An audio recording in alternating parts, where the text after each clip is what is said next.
L'émission suivante est produite avec la participation de bénévoles. Bonne émission.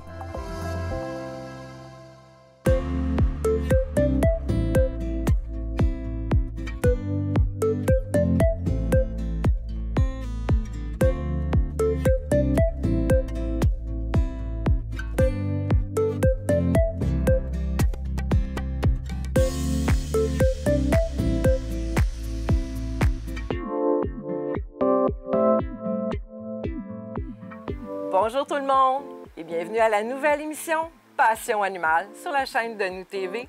Et qu'est-ce qui va se passer dans cette nouvelle émission?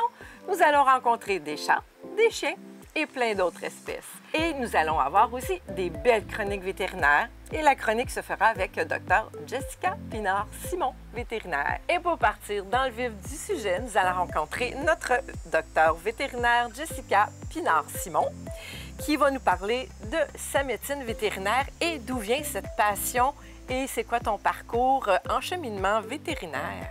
Dans mon cas, c'est vraiment une passion de jeune enfant. J'étais très jeune et je disais à ma mère, moi, je vais être vétérinaire plus tard. Et évidemment, le tout s'est concrétisé. C'est un beau rêve de devenir vétérinaire, de travailler avec les animaux, les chats, les chiens. Est-ce que tu as vu aussi les chevals, les vaches, les cochons? À l'école, on apprend de tout et on décide dans quelle branche on veut se spécialiser. Donc, en sortant de l'école, j'aurais pu faire les bovins, les équins, les chevaux, les animaux de la ferme, mais moi, j'ai décidé d'aller plus dans les chats et les chiens. Et ta formation professionnelle, à quelle école tu es allée pour pouvoir faire ta formation vétérinaire? Moi, dans le temps, il y avait juste Saint-Hyacinthe ici au Québec, la faculté de médecine vétérinaire qui est une branche de l'Université de Montréal. Maintenant, il va y avoir une nouvelle faculté à Rimouski qui vont former aussi des vétérinaires, mais c'est tout nouveau. Donc, évidemment, moi, ça a été à Saint-Hyacinthe, tout mon 5 ans d'université. OK. 5 ans d'université, c'est quand même beaucoup. Parce qu'en étant là-dedans, tu touches vraiment à tout, les chats, les chiens, les opérations, les maladies et tout. Fait que c'est quand même beaucoup. C'est beaucoup de choses à apprendre. Oui. Tu travailles aussi pour voir le cœur, le sang, puis tout ça. Fait que c'est une grande médecine en étant vétérinaire. Oui, et chaque espèce est différente. Donc, il faut apprendre toutes les particularités de chaque espèce, tant au niveau maladie, au niveau analyse sanguine. Et aujourd'hui, on voulait parler de la médecine complémentaire. Et toi, tu nous amènes à quoi? Aujourd'hui, je vous amène vers l'acupuncture, la médecine complémentaire que j'ai découvert il y a quelques années, que je voulais vraiment introduire dans ma pratique. Complémentaire parce que ça complémente la médecine traditionnelle, disons-le comme ça, ici, pour aller chercher une approche plus naturelle, plus complète de la santé animale. Et le besoin de l'acupuncture pour l'animal, c'est pourquoi? C'est pour diverses raisons. Même un chien en santé peut bénéficier de l'acupuncture.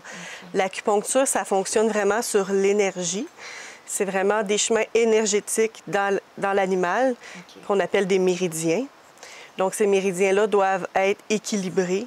On parle tout le temps du fameux yin-yang. Oui. Donc, c'est vraiment l'énergie du yin et du yang qui doit être équilibrée dans chacun des méridiens pour la santé globale. Fait que c'est pas nécessaire d'avoir mal à certains endroits pour pouvoir bénéficier de l'acupuncture? Absolument pas. Un animal, des fois, de performance, on veut améliorer sa performance, on équilibre son énergie dans son corps pour qu'il puisse performer au mieux qu'il peut. Ou juste une santé globale, on veut que notre chien soit en santé, on s'assure que son corps est en équilibre. Ah, bien, c'est parfait. Avant de commencer à nous montrer c'est quoi l'acupuncture, tu vas nous présenter ton beau petit chien. Oui, c'est mon petit gars, que j'appelle affectueusement mon petit vieux, parce que c'est notre doyen à la maison. Il a 16 ans et demi.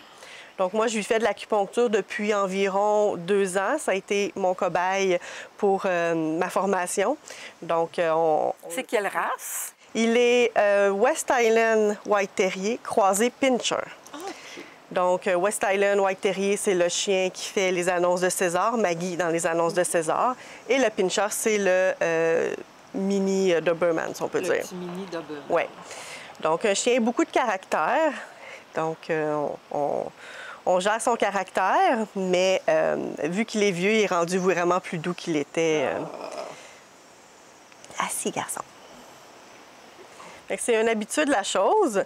Donc moi, je commence tout le temps avec des manipulations avec mes doigts. Parce que l'acupuncture, j'ai parlé des méridiens tout à l'heure, il y a plusieurs points sur chaque méridien qu'on peut aller stimuler. On peut les stimuler avec les doigts, avec des aiguilles qu'on va voir tout à l'heure. Puis on peut même aller soit chauffer, donc mettre de la chaleur. On ne brûle pas, évidemment, mais on va aller mettre de la chaleur, soit sur une aiguille ou directement sur le point pour aller vraiment le stimuler différemment. Donc, on sent vraiment l'énergie. Donc, moi, il y a des points que je vais aller stimuler pour savoir est-ce que l'énergie passe bien dans le corps de Tiga. Donc, c'est sûr que lui a souvent des traitements, fait que c'est sûr que c'est quand même assez équilibré. Comme un chien comme Tiga, qui est un chien de 16 ans et demi. Donc, à 16 ans et demi, les petits bobos ressortent. D'arthrite ici, puis là. Un peu d'arthrite, des petites masses, un peu moins d'énergie qu'on appelle l'énergie vitale en acupuncture. C'est sûr qu'en vieillissant, ça me nuise. Donc, on va aller répartir cette énergie-là partout dans le corps pour qu'il soit plus énergique, plus alerte, qu'il y ait moins de courbatures, donc qu'il se déplace mieux, qu'il puisse vraiment faire ses activités quotidiennes. On regarde ça, il a l'air d'être prêt. Oui, il est prêt. Il dit « c'est l'heure de mon traitement ».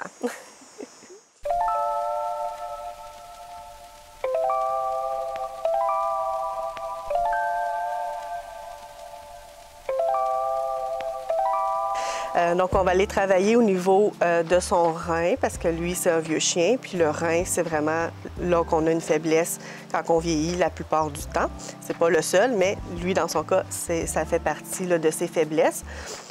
Et en acupuncture, tout le corps est représenté sur le dos. Donc, chaque petit point associé à toutes les vertèbres est associé à un organe interne. Donc, le rein va se situer à peu près à cette hauteur ici. Donc, on a la colonne dans le centre, donc de chaque côté de sa colonne. On va mettre des petites aiguilles, parce que là, c'est sûr que dans son cas, ça a besoin d'être plus travaillé. Puis souvent, les doigts, c'est pas suffisant. Donc, les aiguilles vont aller travailler un petit peu plus longtemps. Et l'aiguille va permettre au corps de vraiment relaxer et prendre ce qu'il a besoin. Il n'a même pas fait le saut. C'est des très, très fines aiguilles. Et l'animal les sent presque pas.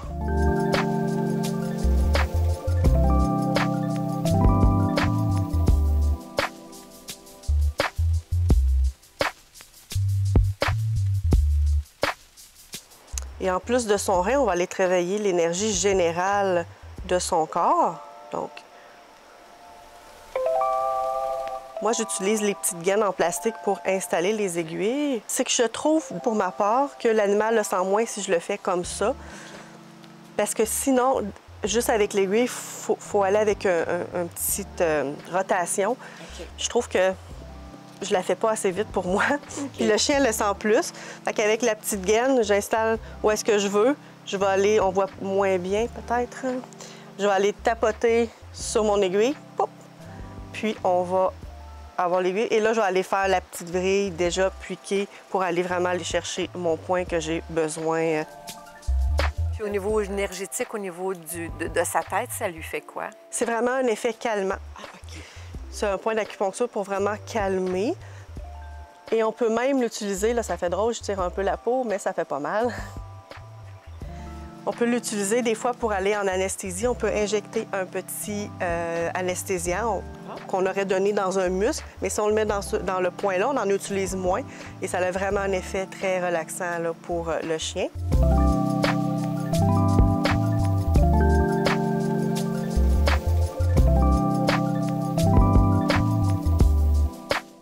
Est-ce qu'il est en pause comme ça longtemps?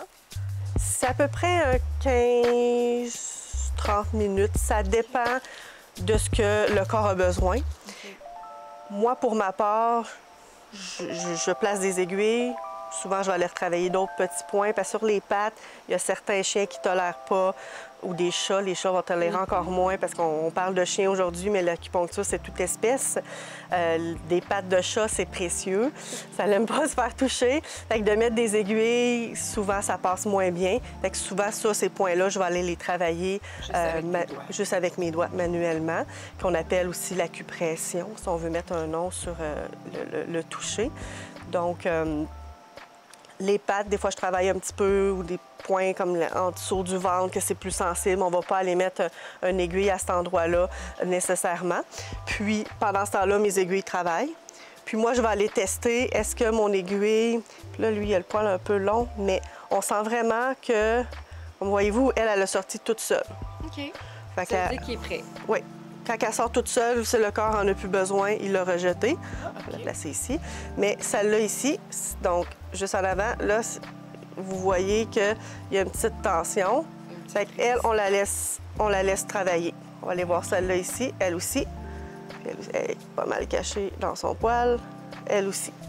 Puis elle, je la teste pas, je l'enlève tout le temps en dernier, vu que c'est mon aiguille pour relaxer mon animal. Je l'enlève quand le traitement est terminé. En médecine complémentaire, là, on parle d'acupuncture, mais il existe l'ostéopathie que je vais aller éventuellement faire. J'attends la formation qui devrait commencer l'année prochaine, mais mes collègues qui font aussi de l'ostéopathie vont des fois en profiter pour faire quelques manipulations parmi leurs traitements d'acupuncture. En parlant de médecine complémentaire comme ça, est-ce qu'on peut y aller aussi avec l'aromathérapie? Oui, l'aromathérapie qui serait l'utilisation des huiles essentielles pour la santé des animaux. Ça aussi, j'ai commencé la formation. J'ai commencé à l'utiliser.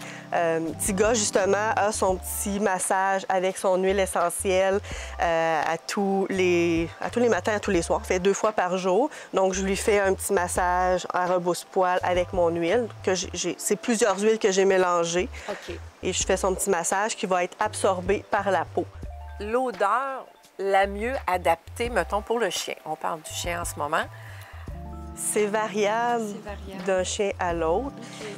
En aromathérapie, on peut choisir l'huile qu'on voudrait utiliser pour la condition de notre animal, parce qu'on peut utiliser pas mal toutes les huiles, ou on peut choisir les huiles qui seraient potentiellement bénéfiques pour notre animal et mettre les peaux, lui faire sentir et le laisser choisir son huile. Okay. Et effectivement, un animal à un autre va être différent. Il va avoir une préférence des fois plus pour une huile que l'autre. Les huiles, on les utilise en massage.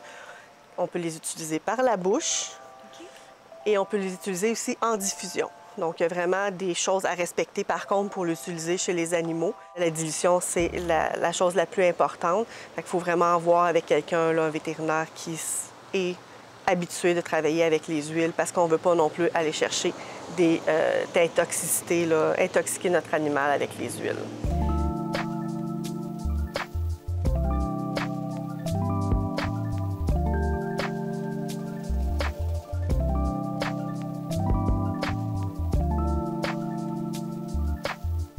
Merci beaucoup, Jessica, d'avoir participé à l'émission et de nous amener justement dans la médecine complémentaire pour justement parler de l'acupuncture et de l'aromathérapie, au moins pour montrer à nos gens que ça existe.